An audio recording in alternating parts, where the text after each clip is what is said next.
I want to warn you that the interview you're about to watch is going to deal with a subject that is graphic, it's disturbing. Some of you may be upset by the things you're about to hear, and I think it's important that you're aware of that, because I know a lot of people watch this program the next day on whatever way they record it. So if there's kids around and all that sort of thing, just to be aware of that. In 1973, the television program Garda Patrol made a plea for the mother of a newborn baby girl found in a bag in a lane in Dunleary in County Dublin to come forward. Now, this baby had been stabbed to death, and it took the mother of the little girl nearly 23 years to come forward. But when she did, she recounted a story of abuse and neglect that would astound people. I'd like you to welcome, please, the mother of that baby, Cynthia Owen. You're very welcome.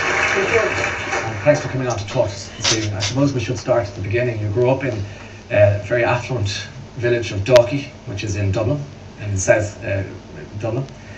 Tell me about your earliest memories as a child, Cynthia. What do you recall from the beginning? My earliest memories just growing up in the house in Dalkey. Yeah. Always being afraid, the cold, the poverty, the dirt of the house, and just being in fear all the time, being afraid all the time. And what did the house look like? Inside? Yeah. It was dirty and chaotic, and there was black blankets on the bedroom windows, and we had one light bulb in the sitting room downstairs. There was no light bulbs in any other room in the house, and if we went to the toilet outside, there was no light bulb outside to go to the toilet because it was outside of the house. And it was smelly, dirty, very depressing, very dark, and just filled with terror and fear and confusion all the time. Tell me about your father. When you were younger, what did you make of him before we go into details of that? What was he like? My father was a very cold man, very uncaring man, and he was never hardly in the house during the day. He never ate meals with us, never sat with us or played games or took us out or anything like that. He was very cold, and he normally always just came home very late at night after the pub. He was quite aggressive towards my mother, and he beat all of the children. How many kids were there? Well, there was 9 of my siblings, and then one of my nieces was reared with us as a sister. So there was 10 children being raised in the house. 10 in this house. And how many bedrooms would be in the house? 2 bedrooms. What, you say that he was violent, he was physically abusive, was he verbally abusive, was it? Not so much verbally abusive, but if he was beating you or you were in trouble with him, if you'd done something, he would be. Tell me about your mother, Cynthia. Well, my mother was very cold, very, she was very mentally abusive, very verbally abusive towards me. She was always taunting me, mocking me, laughing at me. In every way that she could, in any way that she could manage to get something to distress me or upset me, you know, she would do it. From what age? Well, my earliest memory of the mental abuse was after I had my daughter, when I was 11. Yeah. That sort of kicked in. But, you know, she was always the sort of woman who, she kind of divided all the children. You know, she put us all against each other. She made us all feel really sorry for her. She was very controlling and very manipulative, and just a real sort of very strong character, but very evil, very devious. What did she do all day? Well, she was in bed all day till 4 or 5 o'clock. She sat up drinking all night, and then she stayed in bed all day. And when she sat up drinking at night, you know, she was, well, if she was drunk, she was very mentally abusive as well, and she would be a very nostalgic character, you know, going on about her own childhood and her own upbringing and her own life and how bad she had it, and she was kind of, I suppose, stuck in the past all the time. So a very bitter, very evil woman, could never let go of anything, was always obsessing about things. Do you recall how old you were when you were first abused at home? I was around 7 or 8 years of age. It's hard to put a day and a date or a time. Of course. But I was around 7 or 8 years of age. What happened? Well, that was my father abused me first of all. and then the abuse progressed to 2 other members of my family, and then it progressed to people outside of my home who were relatives, as in aunties and uncles. Abusing you? Yeah.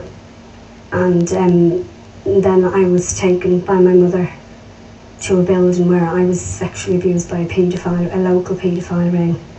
A ring? Yes. So yeah. how many people would you be talking about? Well, there was 13 men and my father would be there. In this house? It was... A building? Yes, it was... I can't say okay, I understand. what the exact what type of a... So I can just say it was a building. And it was an orchestrated... Yes, it was planned and it was orchestrated. And you were what age? It started when I was around 10 years of age. And what was happening? I don't want to go into the details of what actually happened in the house, but it was ritual abuse and it was on a regular basis. And my mother would take me there and wait outside for me, but she did come in with me on one occasion. Why? And witnessed the abuse. I don't know why, I can't say why she came in, but she came in anyway and she knew what was going on in the house. My father would be there while it was taking place as well. How often would it happen? It was once a month, on the first Monday of every month. I don't know why it was that day. But I only remember that because my mother would send me for the children's allowance the next day. So I always began to dread children's allowance day because in my mind I connected it with something that had happened the evening before. When your mother was bringing you to this place, was money changing hands? Not at the building itself, but money would be exchanged after it. And that's as far as I'll say there, that money was being exchanged. I don't want to be too abstract about this because what happened to you was unfathomable. It's beyond anyone's comprehension. What goes through your head when this is happening to you as a little girl? Well, in the building I was drugged. So it's I was always drugged by my mother before I was taken there. And but through any of it, you learn, coping mechanisms, you block off, you just, take your mind to a place where it's not happening as it's happening. But during the day, you're just a zombie. You're just living in fear, you're on hyper alert, you're waiting for the next time, you're waiting for any sign, sound, you're just waiting all the time. You're relieved if it doesn't happen. If it doesn't happen that evening. I mean, in my family home now. But you know that if you got away with it that night, you probably won't get away with it the next night. Did you have similar problems at home, in your own house? In what way do you mean? Were you being abused in your own house? Yes, as well? yes. Where? By my father. In the main bedroom where my mother and father slept. So she wouldn't be there, obviously, would she? Well, at first she wasn't, and I thought that she didn't know. When I was very young, when it first started happening, I thought she didn't know. Yes.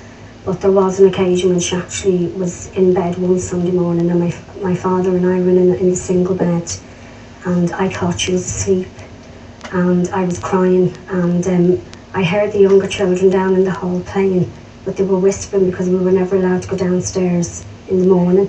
When they were in bed with a hangover, we had to stay upstairs because of the coal fire. We weren't allowed to go downstairs on our own.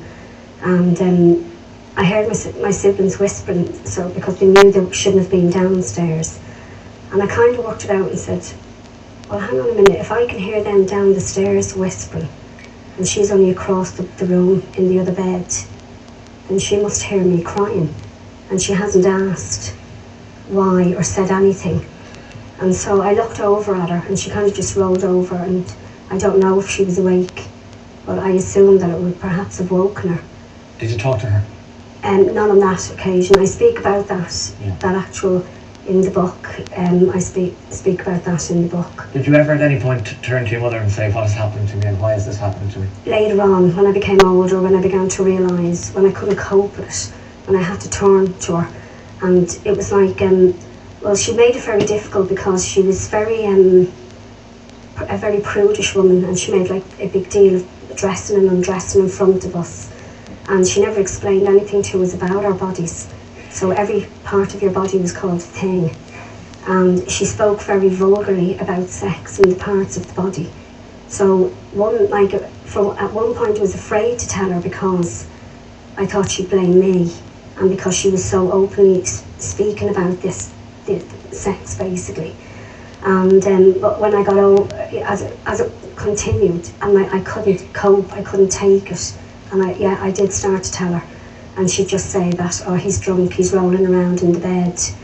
And on a few occasions she said to me, well, you're the only one who complains, none of the others do. You're the awkward one, you're always moaning about, whinging about everything. So she made me feel like I was the odd one out for moaning about this thing that was happening to me. It was happening to others? It was happening to some of my other siblings, yes. The years we're talking about, roughly speaking, are what? In what years? 1969, 70? Well, it started when I was around 7 or 8, so I was born in 1961. Okay, so it's around the late 60s and early 70s. Going into the early 70s. Did people not notice? I mean, you went to school, you went to the shop, you walked down the street. Did anyone not think, this poor girl needs help? Did you have anyone else beyond the walls of your house that you could talk to?